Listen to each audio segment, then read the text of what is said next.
If history has taught us anything, it is that comfort disappears first in war. Before food, before morale, before even ammunition, men lose shelter. And when shelter collapses, everything else follows. Today's episode on Warfare Frontlines is about the brutal intelligence World War II soldiers developed when they were ordered to survive in frozen forests, flooded trenches and mud fields that swallowed men alive. These were not theories. These were field-tested systems, built when failure meant death. If you value serious historical knowledge that still applies today, subscribe now. What you're about to learn is not entertainment. It is survival doctrine forged under fire. What would you do if ordered to live for weeks in snow, without tents, without firewood, and without supplies? That was the reality from the Ardennes to the Eastern Front. When the storm arrived, there was no evacuation. There was only adaptation. Soldiers turned trenches into roofs, snow into insulation, rubble into walls, and canvas into lifelines. Every method that follows kept men alive when the environment itself became the enemy. How trench covers built from scavenged logs and corrugated iron became life-saving roofs. For soldiers, trenches were protection from bullets, but death from weather.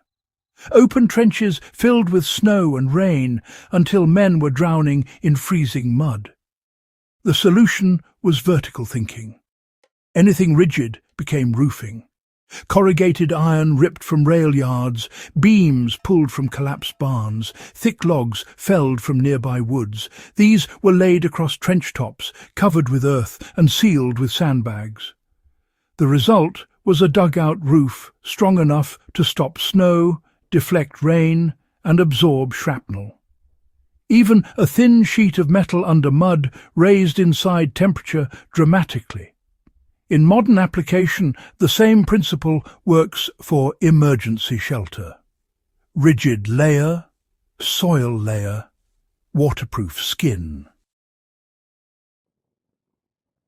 How sandbag and mud dugouts created underground insulation chambers.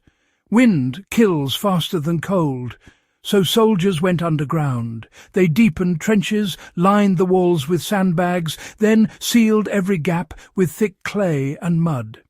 When dry, that mud hardened into insulation. Inside, candles burned without flickering. Breath stayed visible but bearable. Soldiers learned to lay wooden planks or woven branches on the floor to stay above rising groundwater. This technique remains the foundation of modern earth shelter construction. Poncho lean-tos and shelter halves, well, they allowed for instant weather survival. Mobility on the front required speed, so each soldier carried half a canvas shelter. When two halves were joined together, they became a tent. Rifles served as poles, and rope tied to nearby trees created instant roofing. In just a few minutes, rain was defeated, packs dried out, and rifles stayed functional. When the cold really cut underneath, branches and straw were layered below the canvas to trap warmth. Interestingly, the same system still works with any tarp, poncho, or ground sheet today.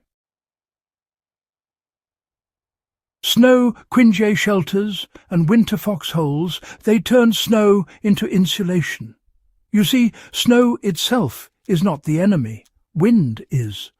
Soldiers carved chambers inside, drifts, and packed snow into domes, then hollowed them out into insulated shelters. Inside, the temperature could rise by over 20 degrees compared to the outside air. Candle heat multiplied that effect. Evergreen boughs protected the entrances. These snow shelters actually saved entire units during the Battle of the Bulge. Of course, proper ventilation prevented suffocation. This remains the gold standard for cold weather survival, even today. Log-covered bunkers and revetments, well, they really created underground fortresses. In forest regions, trees became absolute lifelines. Soldiers cut logs, laid them as beams over deep dugouts, then buried them under soil and snow to create bunkers invisible from above. Inside, warmth accumulated. Fires could burn safely with vent holes. Entire squads survived blizzards and shelling beneath those timber roofs. This method is still used in modern field fortifications and survival shelters, you know. So here's how stone and rubble windbreaks defeated those freezing storms. When wood was gone, rubble remained. Bricks, stones, broken walls, they were all stacked into windbreaks that stopped the freezing gusts and shielded fires.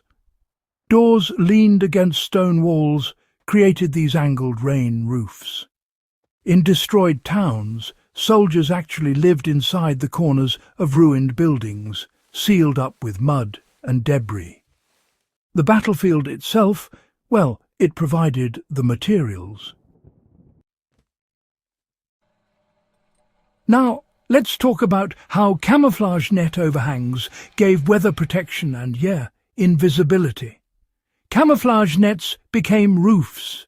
Stretched above foxholes, layered with branches and mud, they blocked snow and rain while hiding positions from aircraft. Water just ran off. Men slept, unseen. And honestly, the same technique still works for modern concealment shelters and emergency hide sites. So, how did duckboards and raised platforms conquer the mud? Mud destroyed armies, plain and simple. So soldiers rose above it. Wooden planks laid across trenches created walkways. Raised sleeping platforms kept gear dry and bodies alive. Even woven branches could achieve the same result. Elevation saved lives, and that principle, well, it remains unchanged. These shelters were never meant to impress. They were meant to keep men breathing. Wood, earth, stone, canvas, snow, nothing exotic, only knowledge. When systems fail, storms arrive, and comfort vanishes, the same rules will apply again. Survival belongs to those who know how to build when nothing remains. Subscribe to Warfare Frontlines. Share this with anyone who believes history still has something left to teach.